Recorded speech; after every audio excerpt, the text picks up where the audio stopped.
Assalamualaikum warahmatullahi wabarakatuh.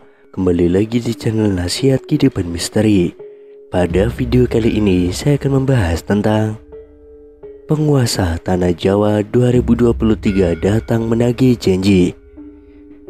Tahun 2023 Indonesia harus waspada. Pasalnya ramalan Jayabaya mengungkap bahwa tahun 2023 adalah tahun datangnya Sabdo Pahlawan Nagih Janji.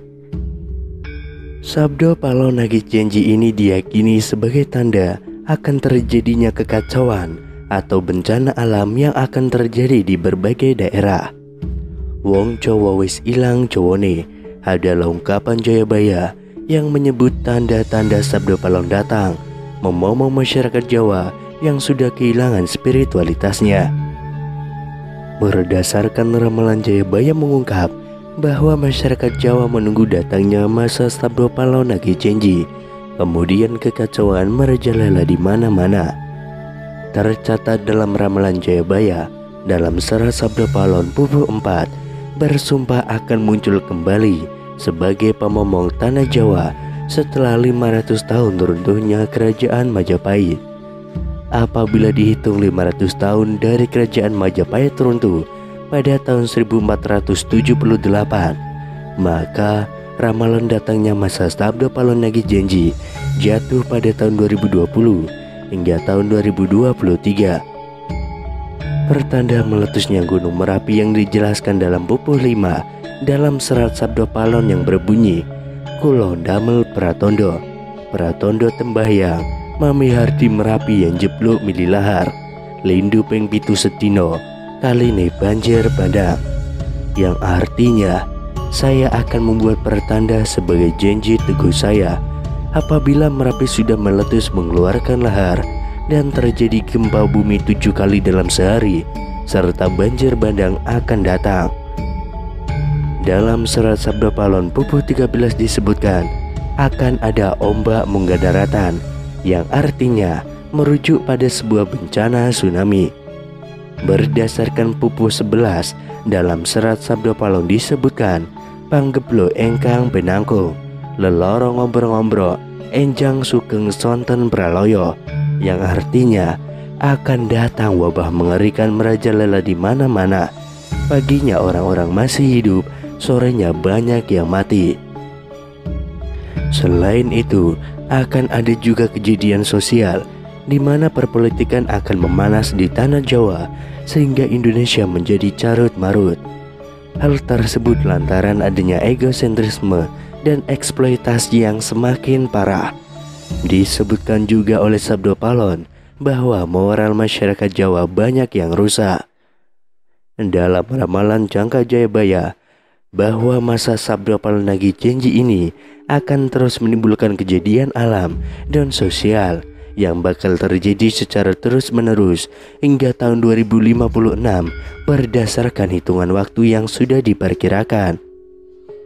Tidak hanya tentang wilayah Pulau Jawa yang disebutkan oleh Sabdo Pahlawan dalam ramalan jangka Jayabaya, tapi masa Sabdo Pahlawan meliputi satu Nusantara atau Indonesia. Itu artinya dari Sabang sampai Merauke diramalkan sama-sama akan mengalami kejadian bencana alam dan sosial yang sama. Datangnya rentetan peristiwa tersebut akan terjadi secara beruntun atau silih berganti dan tidak menentu.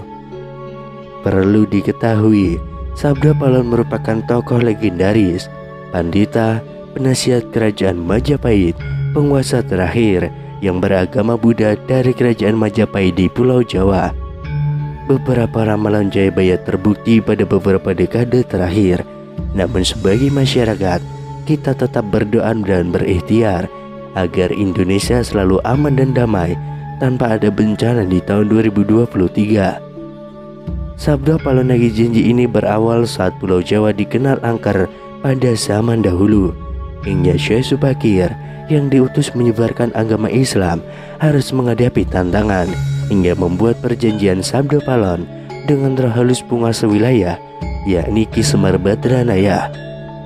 Perjanjian Sabdo Pahlawan itu dibuat sebagai kesepakatan antara Syekh Subakir yang datang menyebarkan agama Islam ke Pulau Jawa yang terkenal angker dengan roh halus penguasa wilayah Ki Semar Badranaya. Diceritakan pada masa dahulu, Pulau Jawa terkenal angker yang dikuasai roh halus Ki Semar Badranaya. Kedatangan Syekh Subakir yang diutus oleh Sultan Turki, Sultan Muhammad I untuk syiar agama Islam. Setelah keduanya terlibat pertempuran dan sama-sama kuat, Syekh Subakir dan Ki Semar akhirnya membuat sebuah kesepakatan melalui sebuah perjanjian yang disebut Sabdo Palon. Namun kedatangan Syekh Subakir dalam melakukan syiar Islam di Pulau Jawa saat itu harus mendapat rintangan hingga harus membuat perjanjian dengan Ki Semar Badranaya sebagai roh halus sebagai danyang atau penguasa wilayah tanah Jawa. Syekh Subakir dikenal sebagai orang yang berhasil menembali Pulau Jawa yang terkenal angker dan wingit pada dahulu kala. Saat itu, Sultan Turki, Sultan Muhammad I mendapatkan petunjuk untuk melakukan penyebaran Islam di Pulau Jawa, sebuah tempat di tanah Jawa yang dalam pengaruh magis begitu kuat. Mulai dari jin hingga setan menghuni setiap sudut tanah Jawa yang saat itu masih berbentuk hutan belantara. Diutuslah rombongan para alim ulama untuk mendatangi Pulau Jawa guna melakukan syiar Islam. Namun alangkah terkejutnya Sultan Muhammad I karena hampir seluruh rombongan tersebut tewas akibat perbuatan para lelembut penduduk tanah Jawa yang tidak mau menerima ajaran Islam. Namun petunjuk harus tetap dijalankan sehingga utusan berikutnya dikirim ke Pulau Jawa yang angker itu. Sosok utusan itu terkenal alim, ahli ruqyah, memiliki kemampuan berinteraksi dengan dunia gaib. Bahkan sosok ini memiliki keahlian dalam membabat tanah yang angker. Dialah Syekh Subakir yang memiliki nama asli Syekh Tambu Ali bin Syekh Bakir. Sesampainya di Pulau Jawa, Syekh Subakir langsung menuju ke Gunung Tidar yang diyakini sebagai titik pusat dari tanah Jawa. Di puncak gunung ini, Syekh Subakir memasang tumbal berupa batu hitam yang sudah diraja. Batu tersebut dikenal dengan nama Batu Aji Kala Cakra untuk menetralisir daya magis negatif dari bangsa jin. Selama 3 hari 3 malam, batu tersebut mengeluarkan hawa yang sangat panas hingga para lembut terpaksa menyingkir ke laut selatan Jawa. Kejadian itu kemudian sampai mengusik ketenangan Ki Semar Badranaya, sang danyang tanah Jawa yang selama ribuan tahun kusyuk bertapa. Pertempuran pun akhirnya tidak terhindarkan antara Syekh Subakir dengan Ki Semar Badranaya selama 40 hari 40 malam.